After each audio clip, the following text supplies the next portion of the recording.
Hello, world. Nick here again. Today, I want to have a little bit of a discussion just about um, home sales statistics, where we're at in the market, and why things are crazy. Obviously, COVID made things crazy with everything in the world, and it didn't stop with the real estate market. I did a couple of videos about this before. I think I did a podcast about it as well. But today, I'm going to actually show you the numbers, where we were versus where we are now, and why things have gone up and why they remain up. Despite what you might read in the news, the demand and the pricing of the market is the same. There is a cool down. Things have slowed down a little bit because affordability is the biggest issue. It's way too expensive to buy your first house right now. So people who are buying, those first time buyers, are really pulling back on the market, and they're taking themselves out of it just because it's way too crazy of a price to get in. We need things to come back to normal. Hopefully they come back down to the 2019, 2020 levels, and that way it'll be an easier entry point. But as of right now, there's no new builds going on, no new builders. I mean, this is a Rhode Island market. The rest of the country is a little different, but most builders are in a recession as well. They have a lot of backlog inventory that they're finishing up, but they're not putting out new stuff out there because they're afraid of interest rates and people backing out of deals. So for right now, we have existing inventory, existing home sales. That's kind of what I'm focusing on today. And I'm going to show you what Rhode Island looks like. So back in 2018, this is our infographic we get from Rhode Island Living. We can actually go to that website. It's public information. You just go there and look it up. But the median home sales price was $279,450. At that year, it was up 3.5%, which is a healthy, easy to digest market. We want that. Historically, that's great. So every year your house goes up 3.5%. Homes sold. This is for July, by the way, 2018. 1,054. So it's a little bit down from that year before. Pending is down a little bit. Short sales, foreclosures is down. But the big number here is that monthly supply, 4.5 months of monthly supply. That is a healthy market. Really healthy is 6 months. That's balanced. But 4 to 6 months, that means the house is staying on the market a little bit longer. You have more of a buyer has more decision to make. They don't have to go crazy and get into a bidding war with 25 other people. That's kind of dying down now, but over the course of the last year or so, it was the case. I mean, if you were out there looking for a house, you had to go crazy trying to buy something. So that's where we stood.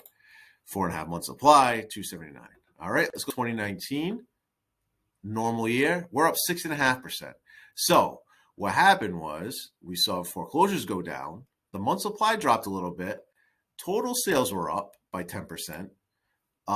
Pending sales were up. And the cost of houses were up 6.5%. It's a little higher than we want in the market, but it was still solid. I mean, it was fair. It was solid. It was a good year. We were still technically at inventory lows historically, but people were out there, they were buying, and things were still affordable. Then COVID happened. So over the winter, COVID kicks in and 2020 happens. And this is where things go haywire. We went from $297,500 for a median house to $331,825 in 1 year, 11.5% jump in value and pricing. That's insane. Sales went up, which is insane. So prices went up, sales went up, pending sales jumped 43% year over year. People were out there buying, and they were driving up the cost of everything, the prices of everything. Month supply, this is when things started hitting the fan. 2.5 months. We dropped from 4 to 2.5. That means it became a seller's market. Great for sellers. Put your house on the market. Within 60 days, you have an offer, you're closed, you're probably getting full price at that point. This is the turning point where things really happened. Things went bad. July 2021, last year, 15% year over year, 15.7% year over year increase in median sales price.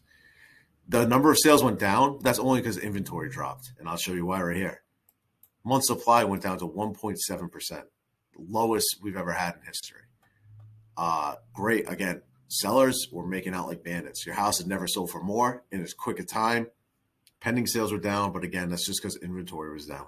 Inventory dropped so much that there wasn't enough to go around, and people needed shelter. They wanted a new home. People were moving in from out of state, buying homes at over asking price, and things were going nuts. Great market for sellers, terrible for buyers. And then July 2022. anything in the news is going to tell you right now. All the headlines are mentioning that there's a pullback and acceleration of home prices. That's good because it went up so crazy over the last 2-3 years that we need a pullback.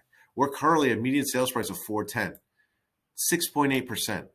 Just to give you a quick statistic, since 2010, there's only been 9,000 houses built in the entire state of Rhode Island. So 12 years, 9,000 houses. So essentially, all these are existing home sales, nothing new.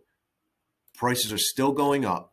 Nothing's really changed within the houses. Maybe some have been renovated or things have been upgraded, but everything, the actual footprint of our inventory has stayed relatively the same. And you see prices explode from 4 years ago, 279, 450 to 410. This is actually unhealthy. We're in an unhealthy market. Month supply is going up. So this is July again. So things could have changed in August, but 1.8. We need, again, back to 6 months. 4 to 6 months is healthy. All these numbers are down. The only reason they're down is not because there's a demand decrease. It's because things became unaffordable. In July of 2022, 2 months ago, rates hit 6%. I mean, high fives, low sixes at certain points. So it became unaffordable for people to buy. It's not that people don't want to buy. People are still out there wanting to buy. But the number of sales really, 928 versus 1,054. I mean, we've dropped by 120 sales a month, but the prices have increased by $140,000. I mean, it's where we're at now is savagely. It's unhealthy. We're in an unhealthy situation. We need inventory to go up. We need the median sales price to go down, and we need interest rates to go down to get us to a healthier, more affordable market. Interest rates staying where they are going to increase the supply side. They're going to increase what we have, but really we need new houses built. If we don't get new houses built in the next few years, we're going to just see these numbers stay the same because the demographics are staying the same. The demand is still there. It's 60%, I believe, of the state are homeowners, 40% are renters. Eventually, those renters are going to start families, or if they already have families, they probably want to buy their own houses eventually. So that demand is going to stay there. Things are tough right now. They're tough. So just keep your head up. Hopefully rates come down and make things more affordable. Hopefully prices come down and make things more affordable. We like to see that. It's not going to implode the market because, again, if you bought back here and you did nothing to your house, you could sell it here, your median price.